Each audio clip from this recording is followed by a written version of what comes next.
Up next on the Run That Back podcast, we got Mount Vernon, New York song, Pete Rock and CL Smooth. What album? Mecca and the Soul Brother. Up next, Run That Back podcast. Let's get it.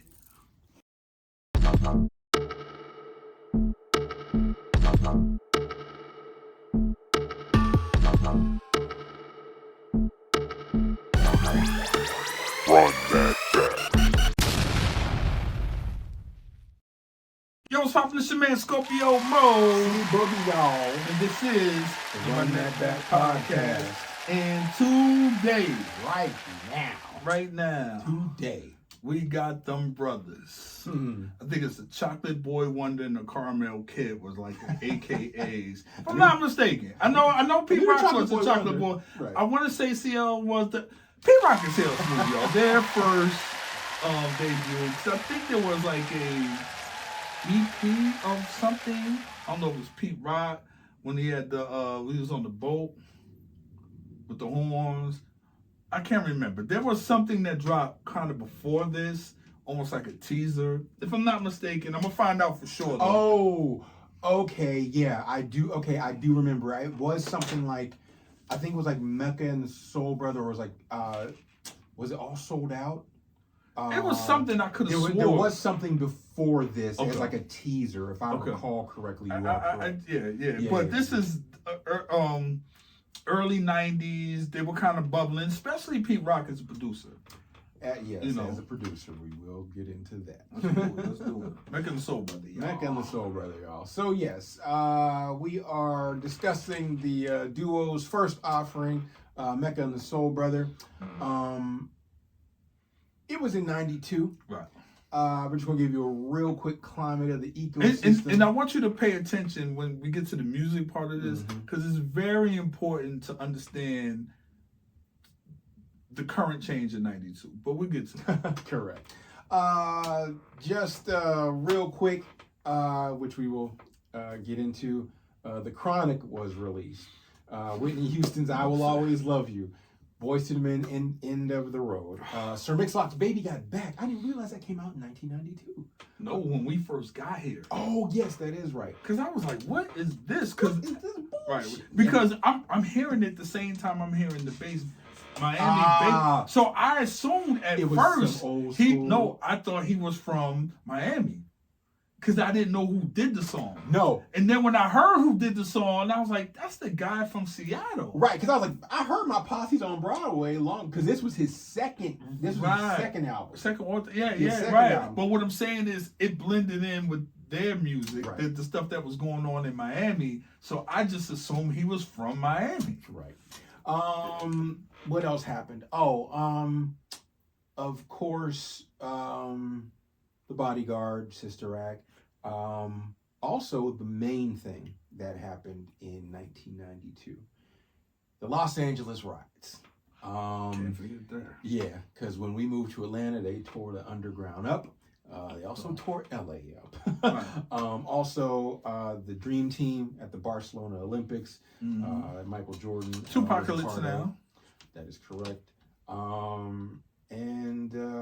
Yeah. Oh, I also believe Johnny Carson retired from the Tonight Show. Mary J. Blige was the 411. Yes. God, there was a lot going on. There was a lot going on. But we are going to focus on Pete Rock and CL Smooth, Yes. Mecca and the Soul Brother. And Yes. as we always do about this time, what was your intro to Pete Rock and CL Smooth? I did not. I have family in Mount Vernon, so I couldn't put a face to it, but I've heard the name. Really, Pete Rock, and then I heard CL a little bit later, but this is well before they came out. And then on top of that, Pete Rock, he had a show with Marley Marl on BLS, so I was familiar with Marley. Anybody from that area knows, like, we heard of Pete Rock before, because he was doing stuff and people would go up there and freestyle and all. So he had a show with Marley, So that's how I got familiar with him. But then finding out he was a producer and Heavy D's Don't Curse and things of that nature. And then I was like, okay. And then he had the thing where he was on a boat and he had Grand Poopa's Flow. He might have wrote it. because it sounds just like him. And Pooh was on fire at this time. Yeah, with Brand New. Yeah. And that's what I would say. Those guys in Westchester, it's Mount Vernon, Yonkers, New Rochelle, all that, where certain areas of the Bronx, like what they call the what they call the Valley. Those guys had that's Slick Rick. Like these guys had a different sound as far as even the way they flowed different. That's why the Yonkers set off that tone, and everybody was. I mean, the Locks, and everybody was rapping like the Locks. Then you had Brand New, but nobody was still trying to sound like Pooh. Nobody sounds like CL. So I'm saying you got to give those guys that part of your, because it was known for like Aqueduct, Dog Track. That's what the dog races were. It's OTB. Yeah, bro. Right. What's the name? It's the amusement park called Playland. When you come out of Connecticut and go into New York, it was like all in that area. So it was like, but those dudes were getting busy, and they weren't sounding like the rest of New York. To me, they weren't. So that was my memory of just hearing the name and then remembering Pete Rock on BLS. Yeah. Honestly, I believe the first time I heard of CL Smooth was he was on Don't Curse. Yeah, that was out before the album came out. And we are correct. They did have an EP all sold out. That was on June 25th of 1991. So that came out.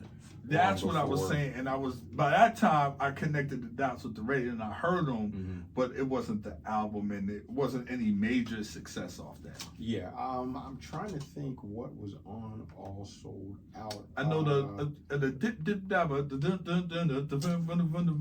Mecca and the Soul Brother. Oh, the Creator. The Creator. That's because you know Pete with the horns, right? Horn heavy on that record. So right. yeah. Shout out to them. I love that. Oh, and that is correct. Because now looking at it, I do remember the album cover. It had Pete Rock on one side. We're gonna show like it should be here. You'll see the album cover. Well, no, the video. You'll silent. You'll see the album cover. You'll see the video. You'll see all of that. But yeah, it was definitely Don't Curse. But as a duo, how can you not forget? And as we get ready to go into the singles portion of this whole affair, the first single, They Reminisce Over You. My God. When you first, do you remember seeing the video? I remember the video. Yeah. I remember the video on Rap City. We were down here. Okay. I remember because we all lived in the house. He and I were roommates. I remember being in the room, seeing. I was like, "What the fuck is this?" And it was just that song is probably it's in my top 3 of greatest hip hop songs of if it's all not time. In somebody's top 5, it's gotta be even one of the most important to me. God, yes. Like that, The Message. It's just certain records to be like, yo, man, this is one of them ones. Yeah, because it just there's so many things that occur with this single. It's the beat, it's the horns, it's the how he did the acronym. The acronym, yeah, Troy. When it was. Of course, I think he was the second person to reference Trouble T. Roy because Heavy D had Peaceful Journey that he was. But it wasn't a single. It wasn't a single, right? And Josie was on there. But this song was dedicated to Trouble T. Roy. But the haunting vocals in the background, there's so many things that were encompassed in this one song, and if I recall, it was released. Do you realize there's no hook? Just When They Reminisce Over, just That's musically, there's, in fact, it came out, it was released once we got down here, April 2nd, 1992. Yeah. It had a hold on people from then to this day. It's super infectious. My God, super infectious beat. Yes, and with the beat, I know he did the beat on a SP12. SP12, but just the way that the snares hit, that were they were unconventional, and I will say this: the snares hit. The snare hits are reminiscent of what a Timberland would do years later. But he was the first. Now, I don't mean just the beat overall, but I'm just talking about the snare hits were offbeat but on beat to like a Jay Dilla style type of stuff is offbeat everywhere. But when you put it all together, it just sounds immaculate. Like this song was just you couldn't get a better, like, it just from the context, the content, what they were talking about, to the beat, to the flow, to the story, like, you don't. Yeah, he goes through, and the wild thing is, he goes from, the content is from the time he was a child, and then it goes to him being an adolescent, and then the third verse is him talking about Trouble T. Roy and his family and how they own business. It's just, I mean, honestly, the way CL Smooth, the way we were introduced to CL Smooth and his rapping style and he has such and it kind of reminds me of Common to a degree, where it's like his voice is calm, it doesn't get rowdy, but it's yet stern enough to catch your attention. Mm-hmm. You could hear every word this man, he pronounced words unlike motherfuckers today. He enunciated. Pronounced, projected. You understood what this man was saying, and it was just, I go listen to it after this. But yeah, that was basically my sentiment about this song. It's one of the greatest songs of all time. Forget hip hop. It's just one of the greatest songs of all time. Yeah, that's how I feel. Tough record, man. Good record. Solid record. It holds the test of time. Record's over 30-something years old, and it's still a good record. Now, you talk about classic. A lot of people throw that word around. But this is one of those ones. We can bet on that one. Oh, yes. We can bet on that one. We can bet on that. And the next single in, I might want to say, hip-hop's greatest 1-2 punches. It doesn't give a date, but released in 1992, Straighten It Out. Even how it comes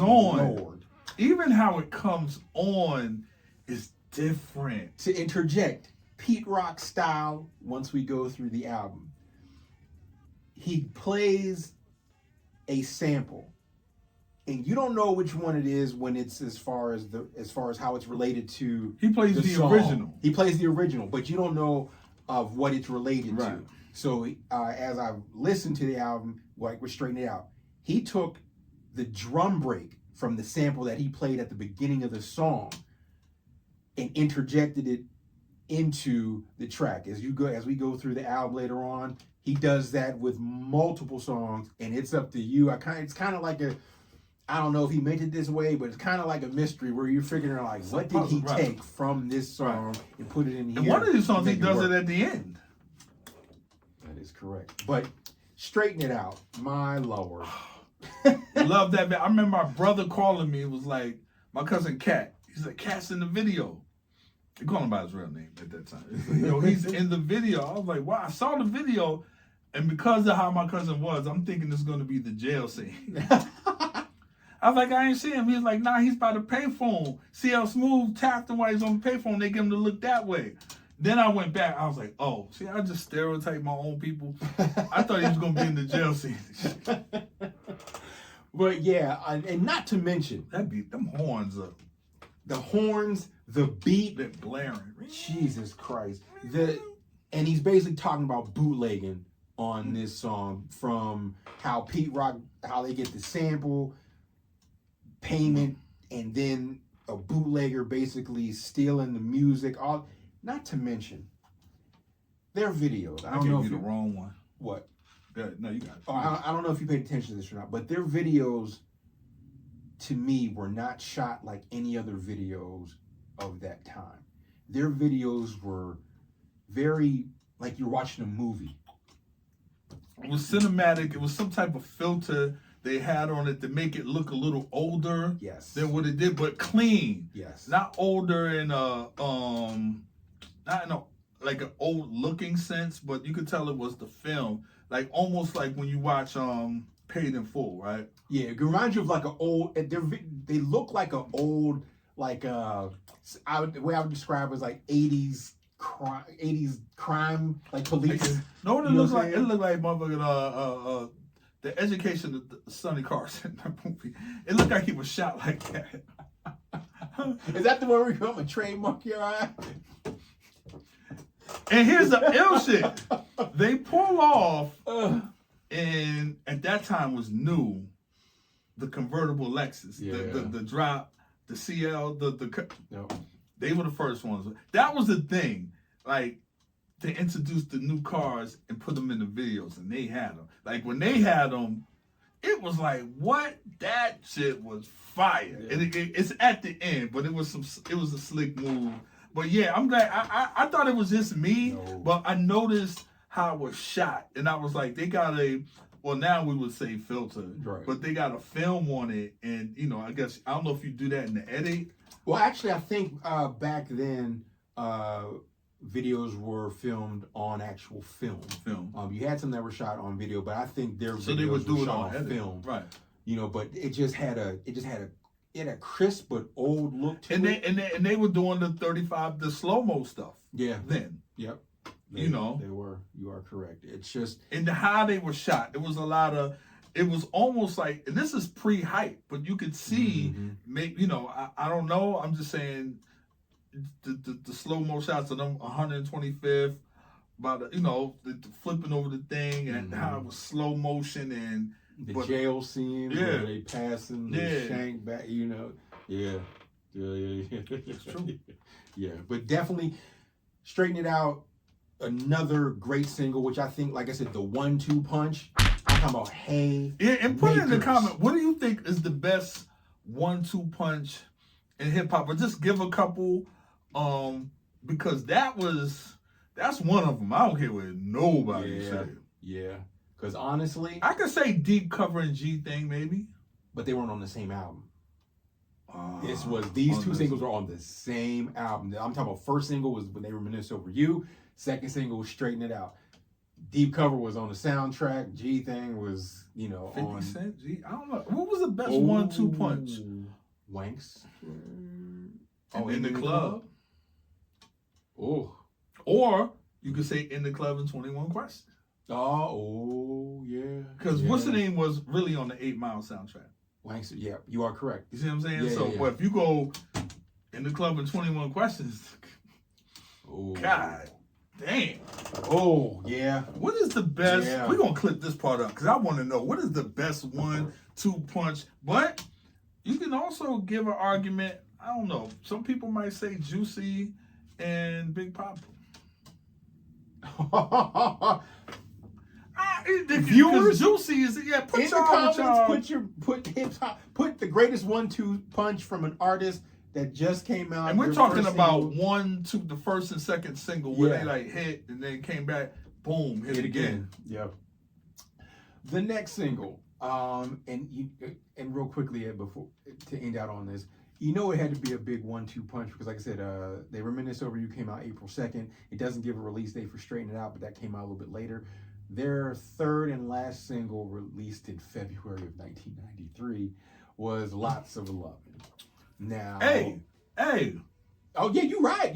This is different. We're talking about back then. We're not talking about now. Hey, that was a tough record, man. That was a tough record. The only thing it was missing was the feature. On what, Lots of Lovin'? Yeah. Like, if it was a name feature that to me, and the only person who should have been on it. Cool. I got an opinion, but you tell me. Heavy D. It's a Heavy D track. It's a heavy. You take. It's a Heavy D. It no 1,000 off and put Heavy D on it. They needed a chick record. It definitely is. Oh yeah. They needed a chick record, but I'm talking about on the hook. But that is right. Heavy could have took it somewhere else. I think it would have stayed in the same And vein. it did, and Heavy wouldn't have needed nobody. He could have kept that hook. Exactly, and that's what I'm saying, boy. And of course, I mean, like I said, they were known in the hip hop circles, but they did remixes for Mary J. Blige. I wouldn't mind seeing her on it. And she was hot. She was hot as fit grease. Yeah, this is true. But you know how certain record labels are. If artist is hot, like we're not giving you to her right now. She's too hot. You know what I'm saying? It's like, and y'all just don't get me wrong. Y'all say it was cool for the hip hop thing, but she just had Grand Puba. Who did you? Right, exactly. You know what I'm saying? But 93, lots of loving. Ooh, shit, man, you could have had. I know who came out a little afterwards. They could have had, but right then in that space, who you got? I don't think you really got anybody. They weren't. They didn't really drop the hammer quite yet. I know, but what I'm saying is, I'm just saying I don't necessarily think there had to be a female feature on it, but I get it if you were going to. I think if it was somebody, I guess the time didn't call for it because, like you said, it was only Mary, really. Exactly, I was doing that style of Tracy music. Spencer. You know, she sang the hook on Eve's Satisfaction. I just read that recently. I was like, what? I just saw that. Was it earlier this week? I just saw that recently. Yeah. I was like, really? Yeah. Just like SWV sung the hook on Men in Black. Men in Black. Yeah, Coco did that, yeah. But in any case, Coco, not SWV. Yeah. But lots of loving. Definitely Heavy D influence. Not to mention, Pete Rock was one of the... and it's Heavy D's cousin, by the way, Pete Rock. He was one of the producers that produced under the Untouchables logo, as far as it was Eddie F., Pete Rock, and Neville Hodge. So he was managed by Eddie F., so lot of Untouchables music that was coming probably from the hip-hop side was done, by Pete Rock, which allowed them to be on numerous remixes, you know what I'm saying? And I go back and watch the Heavy D video for the Heavy D bass sound. I don't think Pete's If they would have recorded that record later, I would have put Erykah Badu on it. Oh my, yeah, definitely. If it was obviously she didn't come out till years later, right? But I mean, with what they were saying, yes, it's fitting for definitely that. Erykah. Yeah, it was definitely Heavy D coded. Yeah, I didn't think about that until you said it. Even when I was listening to it, really? I swear to God, I was like, it should have. I don't know where my mind was. I should have. It didn't go there. Until you said it, I was like, damn, that was right there. I should have just. Yeah, right. Definitely.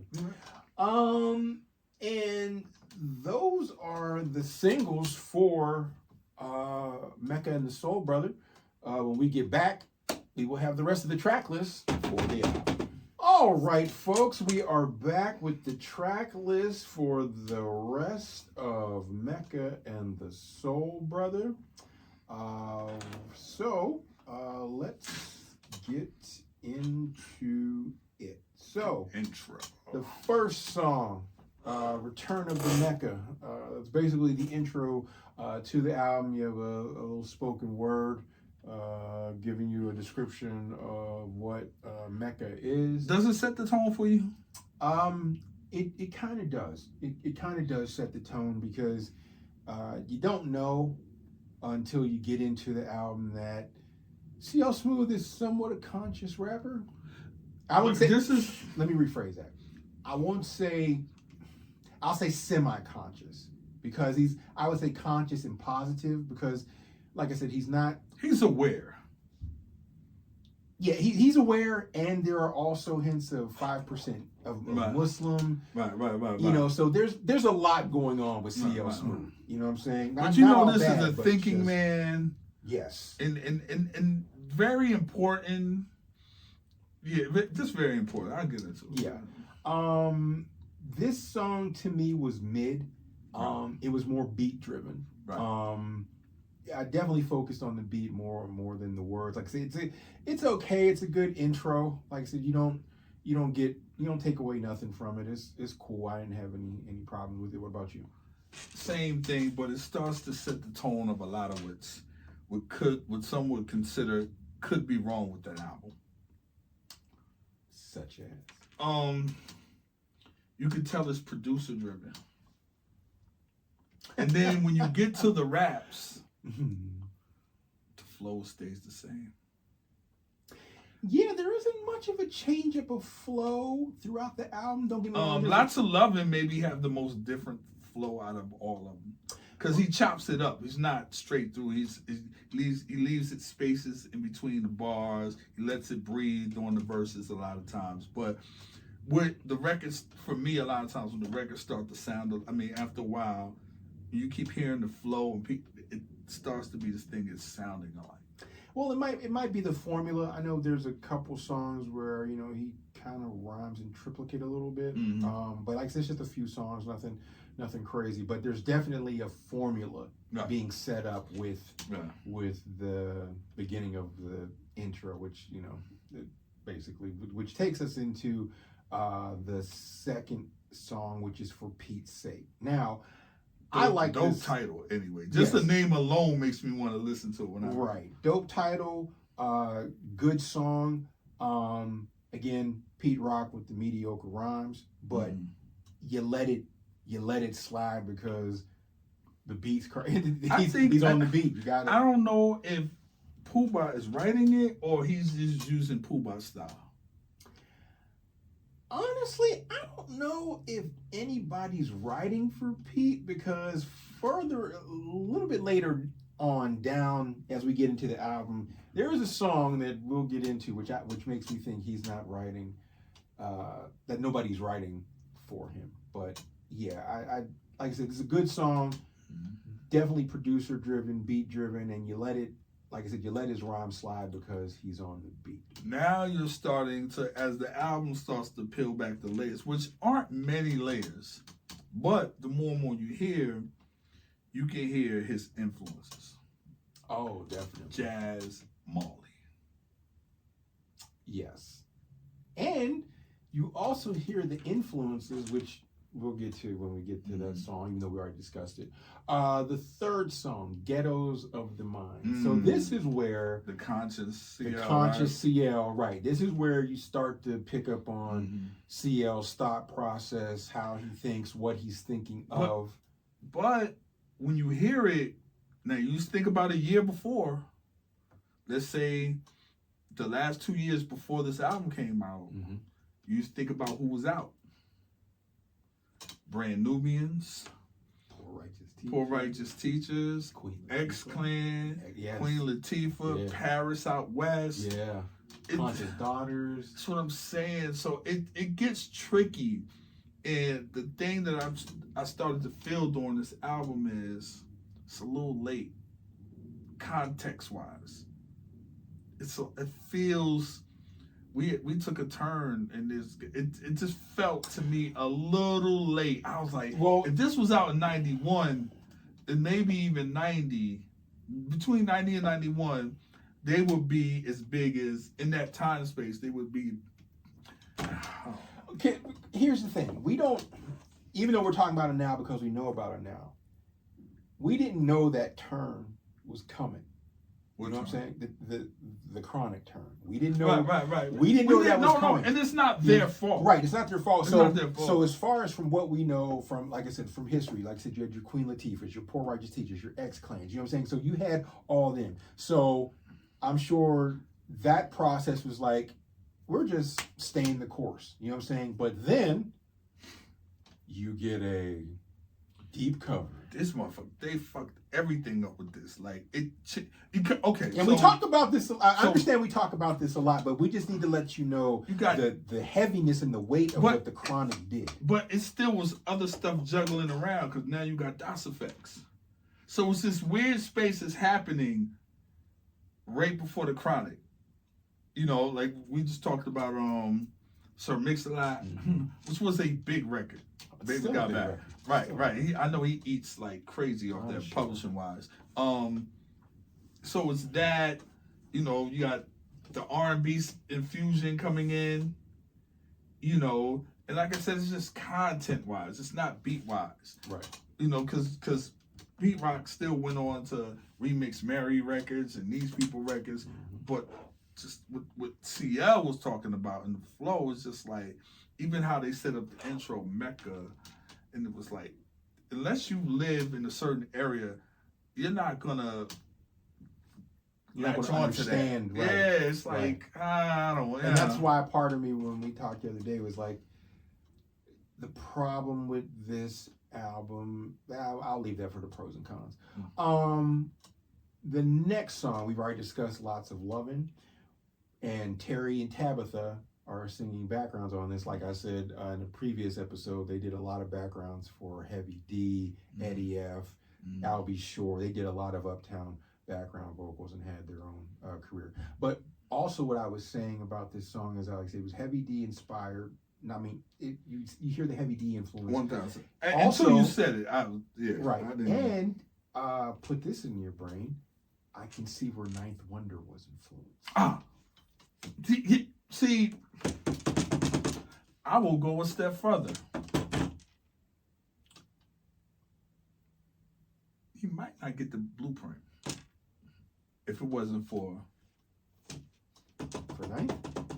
No, if it wasn't for Pete Rock and CL Smooth in that sound. Because they're chopping it up. They're speeding it up. Right. But it's the Ninth Wonder sound, because he gets on that album because it fits the sound of sonically. So sonically, that sound comes back around with the Kanye's. But what Kanye and Just did were soul samples. Pete and just from this album from soul. No, I understand that. But what I'm saying is, if you like we discussed before, if you really listen to the album, there's a lot of jazz. It's like I would say this. It's a heavier Tribe Called Quest. What I'm saying, the reason I say it, because the beats knock harder. Oh, well, I would give you Tribe and I would give you Gangsta. Right, like that which fusion, who they've been compared to. With that fusion with the rapper. But not only that, just his, I mean, they both kind of have their signature sound of what they do. What's the name of Chop Up the Hooks on his records, so on and so forth. Right. But if I had to compare anybody to him, it would have to be Gangsta, especially Hard to Earn. Yeah. Because we all knew. But Manifest, all that shit. Yeah, and we all knew Guru was, like I said, I would say he was consciously aware. Right, you know what I'm saying? Plus, he also dipped off into jazz with his Jazzmatazz album. And this is where I say that Pete Rock. Exactly. I think Pete Rock is jazzier than Premier. By the way, check out the Nas and Premier album as well. But I think Pete Rock is a jazzier sound because he really emphasized his real thing is the horns. Yeah. But then when you go to Premier, I think Premier is more groove related. I think Premier is more groove related, and I think for Premier it's more sounds. It's like you see what I'm saying? Because Pete Rock is more vibes and tones and horns. Premier is more like dun, dun, dun, dun. You know what I'm saying? It's heavier, but it's like, but then you also he's taking stabs with the sound. Exactly, he's stabbing the sound. The stuff he did with Group Home. You know what I'm saying? There's a groove there, but there's also stabs. So because that's his style, even with the hook. Exactly. He likes to cut up his own hooks. Exactly. And Pete Rock's a DJ too, so Pete Rock does the same thing. He cuts up a little bit as well. The next song, Act Like You Know. Mm-hmm. Now, this for me was that the Kane sample, right? I think so. Act Like You Know. Yeah, Act Like You Know.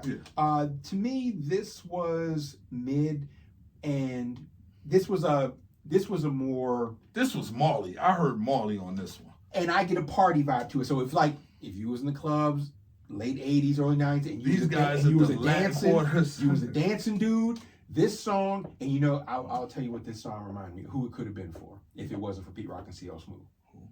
Leaders of the New School. Interesting. It gives off a Leaders of the New School, Case of the PTA vibe. because it's a part. It's, you know what I'm saying? It gives that dance. That was very you know 90. Very 90. Not the year right. 1990. Right. That's what I'm saying. So, yeah, you know what? That and damn, another group came in mind. You said that and another group came in mind. Ah man, but yeah, you're 1000%. You know what I'm saying? The next song we already discussed, straightened it out. The next song, Soul Brother Number 1. Now, when I first listened to this song, this album is black than a motherfucker. I'm just gonna put that. Black as shit. When I first, and looking at my notes, I gave it a mid because this is definitely producer beat driven. Pete Rock is rhyming on it, but I got to give it a green check. It moved out of my mid department because this is just from a producer standpoint. This is it also has like the PE sample if you pay attention to it in there. You know what I'm saying? So he's giving you a little bit of nostalgia, and with the beat, and the beat is hard and everything. So it's like it's a good song. It grows on you. Yes, it grows on you, but initially, it just I don't know. I'm not able to clear my ears between songs because the sounds. He has his sound, and it's so producer driven that between the songs it's not refreshing. It's almost a continuation. Oh, so it's like you don't get a chance to cleanse your palate for the next song. I don't, because it's a good thing because it's jazz, so it rings. But do you think the horns ring and they bleed right into the next fucking record? But do you think that's why he had that logic of putting a sample at the beginning of records so it kind of clears out your mind? And then he goes into the song, so then that way you hear the sample, then it goes into the song. You're trying to figure out what did he take from what he just played in the song. I mean, for the thinkers, yeah. Okay. But if I'm just listening, I just want to vibe. The album never goes off.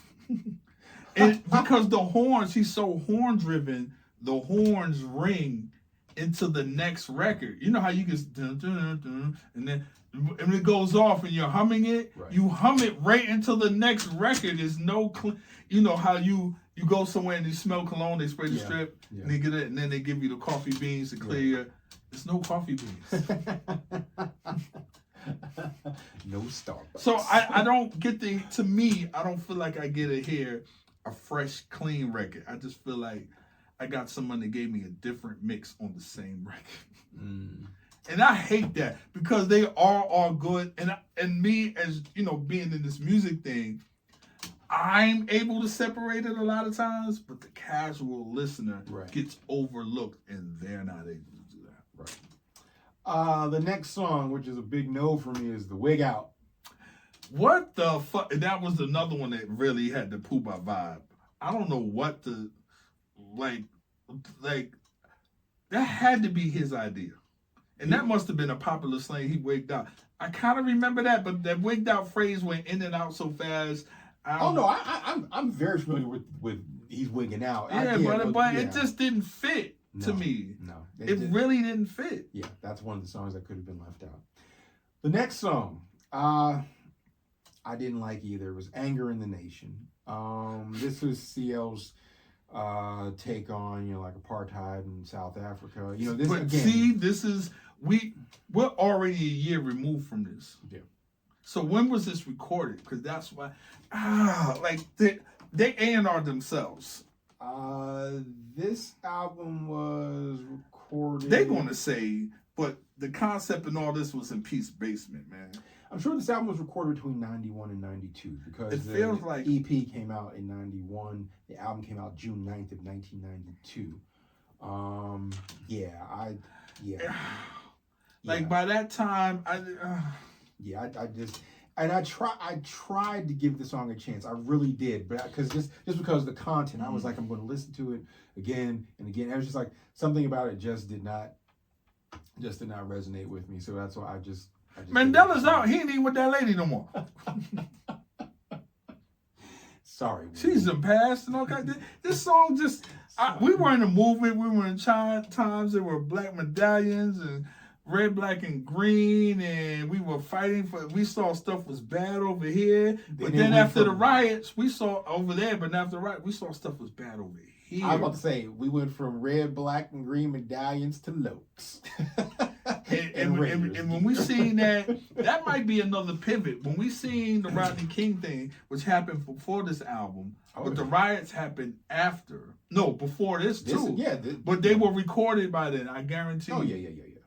I mean, yeah. Because the riots happened in '92. Yeah, the album came out after the riots, but it's just like I said, the single. We needed to talk about what's going on here, opposed to what's going on there. But with albums, there's once you record something, there's the delay on that. The next song, the classic, "They Reminisce Over You." We've already discussed that at length, but how can you not talk about it again? The song after that, "On and On." Again, okay. See? This song, hold on. This song, this is the song where I feel like Pete didn't write his rhymes. Because the beginning of the song, like we said, either there's a sample or there's something that occurs that happens before you get into the track. He got his little brother on there rapping freestyle or whatever, right? And it's cool, it's whatever. But after that, again, I thought it was mid, but it's such a beat-driven song and a producer-driven song. It's just like, because I don't even listen to the rhymes on this. It's just like the way he put together the beat, the samples. It's just like, that shit hits to me. So I changed that from a mid to a... it does. He smothers his own track. I mean, it's a rapper here.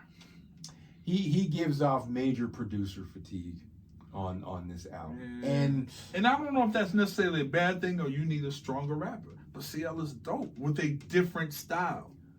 Like CL to me, P Rock to me is if you got to do the Dr. Dre shit. It's the only, and he had one of those later on in his career where you just get the people to come in and because if not, with the sound being your sound and then the CL being CL, it starts to become redundant. But you get a new flow guy with a different flow on each record, it's going to bring even your beats to another place. Yeah, and that that's where I can see where it's like your ear starts to become fatigued because now we are 11 songs into the album and you get the sense of the formula of what they're doing, and it's like, okay, right. Okay. It's like, okay. It just wears you down. Once again, they got it right with the singles. But it's once dope. Again. You can't front that it's not dope.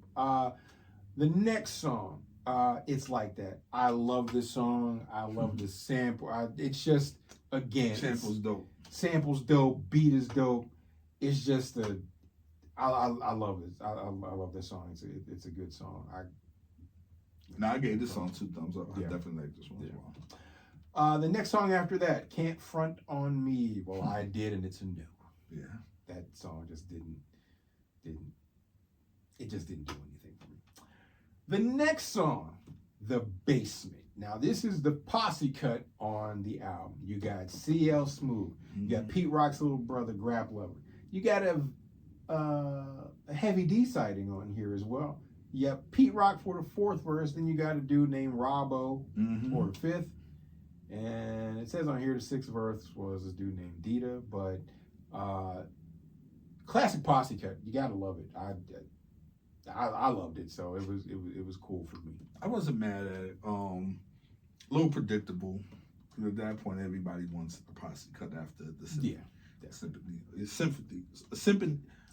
symphony. My bad.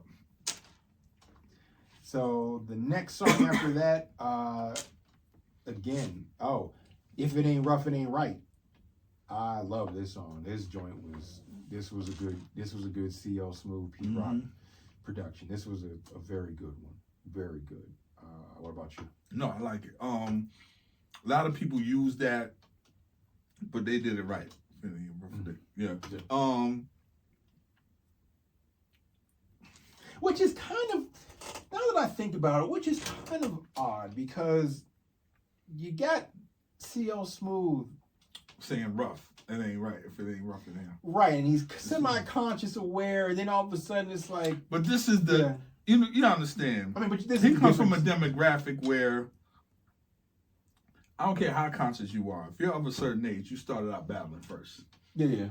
You started out, and not like the battle rap you see the URL, because I love that, but it's more lunchroom tables, just being the best MC. Yeah. That was being the best rapper. It wasn't even about, in your neighborhood, then the next neighborhood. Right. That was like everything. So when you come from that and then you transition with the times, you seem kind of awkward talking about fly stuff and everybody's talking about, we got to stick together. What's up, brother, sister, black medallion, fist up. It's like, damn, I got to wait until this waves out and then come in with a... Yeah. And the very last song, I love this one. Skins. CL Smooth, Grand Pooba. But see, that's what I'm saying. Him and Pooba's relationship, he has Pooba's flow. I think Pooba wrote a lot of that rhymes, if not all of them. He gave him some throwaways. He just went in there and pinned some stuff. His whole flow is Pooba. I mean, it's possible, but I mean, CL don't give me a Ghost Rider vibe. That's CL, Pete Rock. Pete Rock. I would definitely say for this one. That's what I'm saying. For Pete Rock, not CL. I wouldn't dare disrespect CL. I'm talking about Pete Rock uses that flow. Gotcha, yeah. And not to mention, when I heard this song, I also thought of another rapper. Chubb Rock. Yabba Dabba Doo. It's the same track, but you know what I'm saying? But you hear, that's what stuck out of my mind. Think about it. I could see,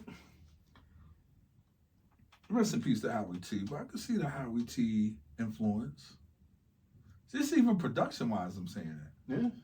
You think about, Pete Rock could have easily did I Got It Made. Yeah, he could have. You see what I'm saying? I don't know if he would have kept it as simple as that. You would have had to be like, no, just leave it at this part. He would have added some other shit to it. That's what I was like. He would have. I could have seen him starting, and then somebody coming in the room like, "What's that?" He'd be like, "Yeah, I just got to put." No, keep it the way it is. Keep it the way it is. Like that. That's why I said it could have been Pete Rock, because it's simple. I think you got to stop it. When you're in there, he's going to give you the structure. You're doing too much, Pete. Yeah, it's going to be like, dog, this is it. Don't do no more. Trust me. That's funny. I was possibly I'll give you that. No, Pete, no. Right, exactly. That's funny. All right, folks, that was the track list for Mecca and the Soul Brother. And when we come back, you will have our pros, cons, and conclusions for this album. All right, folks, thanks for coming back. Now we are going to go over the pros, cons, and conclusions for Pete Rock and CL Smooth, Mecca and the Soul Brother. Mo, what was your pros? My pros is that CL's, finally getting a full album from Pete Rock, number one. And then CL's flow was like no other. Obviously we pulled two classics. The best 1-2 punch. One of my top 5 1-2 punch. So that's it. I would say those are my two pros. Those are my two pros from the album. Yours? Definitely production.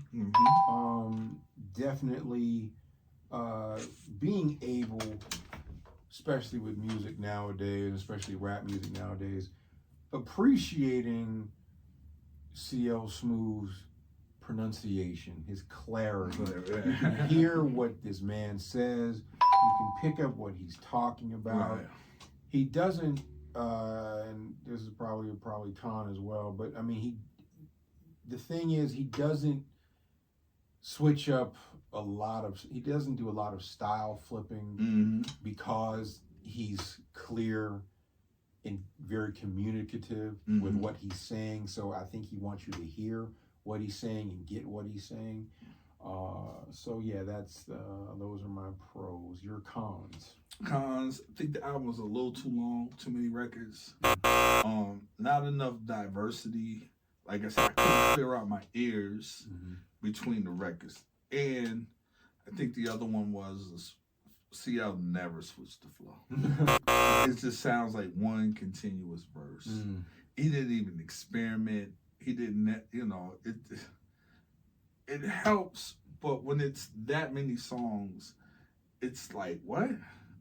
It's, that's it. But shorten the record, experiment a little bit more, give me another record, not like Lots of Lovin', but that one seems a little different than the batch, the rest of the batch. Yeah. So I would have A&R'd it a little different, and I know he could do it. Yeah. It just, the producer-driven shit is killing me. Yeah.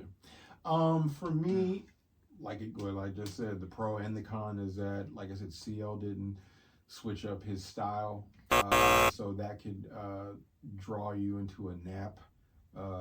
Again, the album is super long. I listened to it on Apple Music, so there was like 32 tracks. So it was like, you could tell that was like producer driven. So I've heard numerous versions of They Reminisce Over You, straighten it out, instrumentals of songs, and just various remixes of stuff. So that's when I was kind of like, what the hell is this? But then I just listened to the original 16 after that. So yeah, a couple songs, the ones I didn't like, they could have been left off the album. Again, another con is some of the songs, producer fatigue, where it's just like Pete Rock was just like, I'm gonna let this rock, or I'm gonna talk over this, a little bit too much, or one more pro. I do like the playing of the original samples before the songs. Yeah. So that was a cool thing that was done on the album. But